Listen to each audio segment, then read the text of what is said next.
World's largest movie theater chain warns more closures are coming.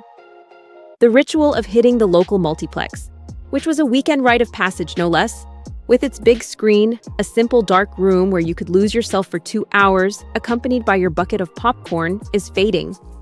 The world's largest exhibitor is no longer trying to fight the tide with more screens. Instead, it's quietly pulling the plug on the projectors. AMC is getting smaller. On its latest earnings call in late February, the company said it expects to keep closing more theaters than it opens. That's already been happening.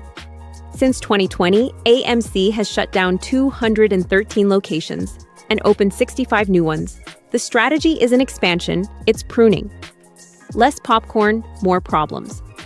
The financial results for 2025 tell a story of two different realities. For the fourth quarter, AMC reported $1.28 billion in revenue, a minor 1.4% dip from the previous year, but the number of people actually sitting in seats told a grimmer story. Total foot traffic plunged nearly 10%, with 56.3 million moviegoers showing up compared to 62 million during the same stretch in 2024. This exodus was felt most sharply overseas, where international attendance cratered by 15%, while domestic U.S. theaters saw a more moderate 7.5% decline. For the full year, the picture was slightly better. Revenue rose about 4.6% to $4.84 billion. Attendance still declined overall, but not as steeply as it did in the fourth quarter.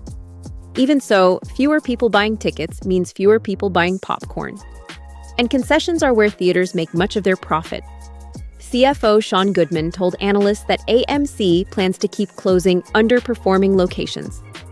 About 10% of its theaters come up for lease renewal each year, which gives the company room to renegotiate or walk away. The cinema giant currently operates around 860 theaters worldwide. Recent closures reported by local outlets in 2025 have included locations in Alabama, Kansas, Georgia, Illinois, Colorado, and Buffalo, New York. The broader industry hasn't fully recovered from the pandemic. Attendance remains uneven, and streaming continues to compete for attention. Higher ticket prices and fewer broadly appealing blockbusters haven't helped. AMC says it's positioning itself for sustainable long-term growth. For now, that means shrinking the footprint. The stock tells its own story. Shares of the company were trading around $1.16 in pre-market following the earnings report. At its peak during the 2021 meme stock surge, the stock traded near $650. Theaters aren't disappearing. But for AMC, fewer screens, at least for now, may be part of the plan.